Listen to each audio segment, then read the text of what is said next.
Tapi selanjutnya aku masih mau ngajakin Dokter Deni untuk ngebahas soal mitos fakta seputar penyakit jantung. Nah, kira-kira kayak apa? Wah, susah nih kayaknya, Dok. kita kita langsung aja ya kalau gitu ya. Main mitos fakta seputar jantung. Oke. Ini semuanya di rumah kalau people juga ikutan ya. Jawab mitos atau fakta. Kira-kira tahu nggak nih jawabannya sebenarnya apa? Saya bacain dulu pernyataannya ya, Dok, ya. Baik. Yang pertama, angioplasti, pemasangan stent atau tindakan bypass dapat memperbaiki gangguan pada pembuluh darah jantung yang tersumbat. Pertanyaan-pertanyaan pertamanya udah bikin pusing nggak ya, Berat. Lovely People? Berat nih kayaknya. Berat. Oke, mitos atau fakta? Nah, coba dijawab. Oke, silakan Dokter Denio, mitos atau fakta? Fakta, Dok. Jadi Fakta.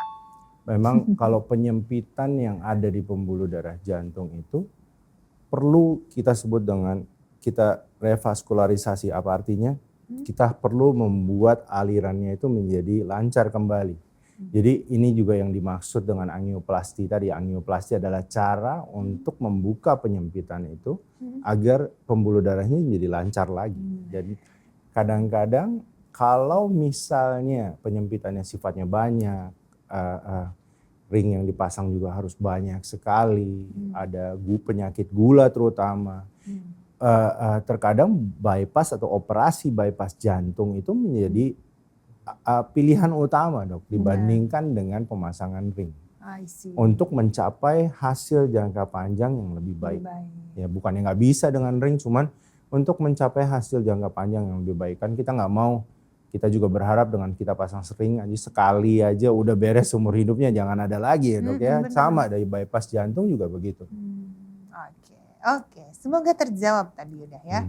Oke, sekarang mitos atau fakta? Serangan jantung sering terjadi pada pagi hari. Mitos atau fakta?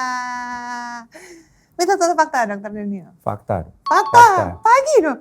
Oh pada iya. pagi hari. Jadi kenapa sih pada pagi hari? Karena pada pagi hari terutama pada saat kita mau mendekat bangun, itu tuh semua sistem kita teraktivasi, adrenalin kita lebih banyak. Akibatnya membuat ya jantungnya bebannya lebih tinggi. Kemudian di saat di jam-jam segitu itu juga bisa mempengaruhi kekentalan darahnya, sehingga serangan jantung atau stroke atau serangan pada pembuluh darah otak itu biasanya seringkali terjadinya di pagi hari. Betul, Dok. Oke, wah mesti hati-hati nih ya kalau pagi hari ya, kita harus aware juga nih dengan tadi yang gejala-gejala yang sudah diungkapkan tadi ya di awal-awal. Oke, mitos atau fakta? Pria lebih sering terkena serangan jantung. Mitos atau fakta? Nah, mitos atau fakta, Dok? Fakta, Dok. Jadi fakta lagi. Dari tadi fakta terus ya. Dari tadi fakta terus ya. Ini pria ternyata ya. Jadi memang pria di usia yang lebih dini mengalami serangan jantung lebih sering karena wanita misalnya kita taruh di usia 50 atau 40 tahun. Wanita masih terjaga oleh estrogennya yang dipercaya menjadi proteksinya di wanita, sehingga di usia yang sama resiko lelaki memang lebih tinggi, Dok.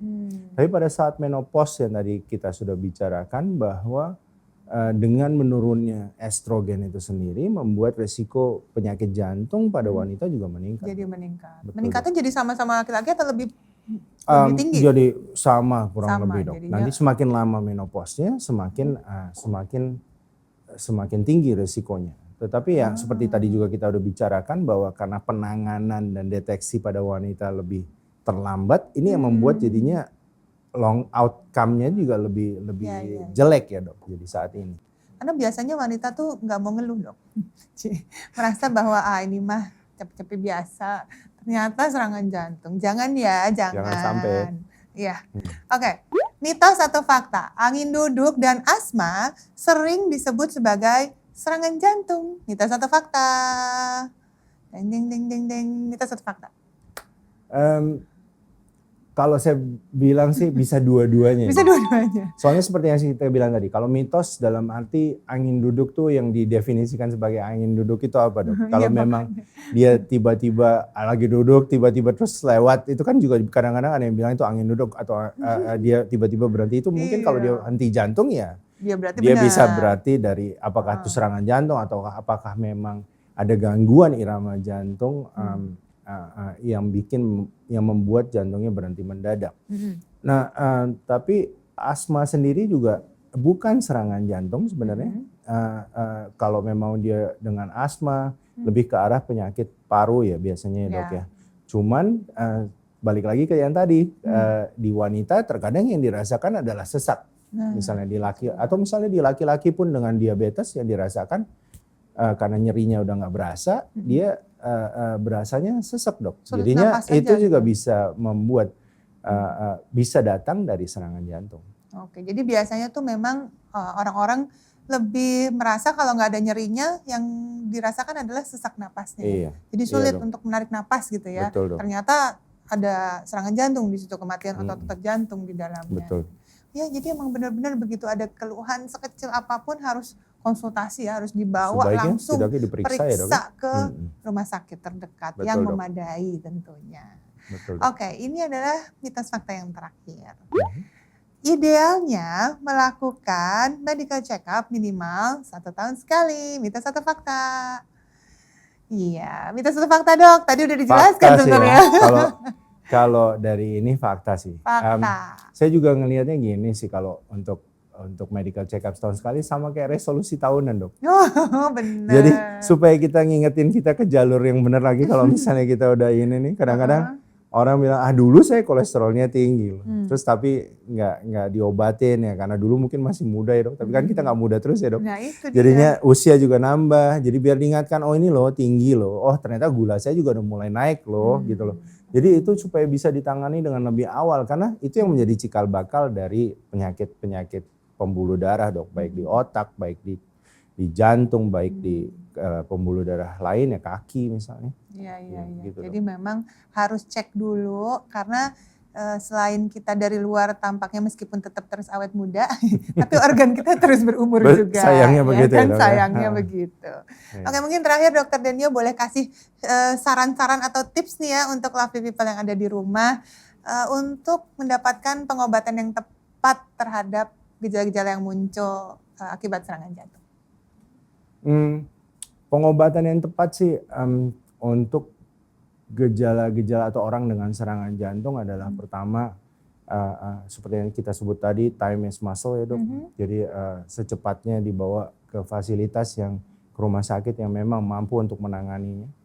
Terus yang kedua penting juga obat-obatan yang untuk diberikan. Yang ketiga dilakukan kateterisasi jantungnya. Itu penting juga secepat mungkin untuk membuka sumbatan yang ada dok. Dan saya rasa setelah itu bukan berhenti udah kita udah pasang ring udah beres tuh.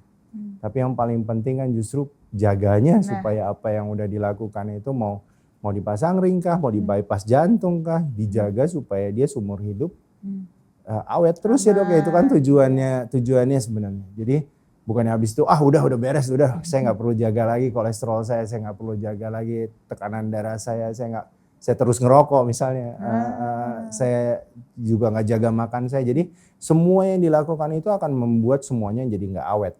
Jadi sia-sia juga ya. Iya, sayang. Jadinya takutnya malah jadi muncul deh serangan jantung yang tidak diharapkan. Iya, betul dok. Oke, terima kasih banyak Dokter Denio sudah hadir di sini, sudah sharing pengetahuan tentang penyakit jantung dan gejala-gejalanya, serangan jantung seperti apa. Ingat tadi ya, time is muscle, jadi usahakan untuk segera memeriksakan dan bawa diri ke fasilitas kesehatan yang mumpuni kalau mengalami serangan jantung tersebut. Dan ingat bahwa mencegah lebih baik daripada mengobati, jadi rutinlah melakukan pemeriksaan diri dengan apa tadi istilahnya? Menari dan juga melakukan medical check up setahun sekali. Terima kasih banyak. Semoga bermanfaat lovely people.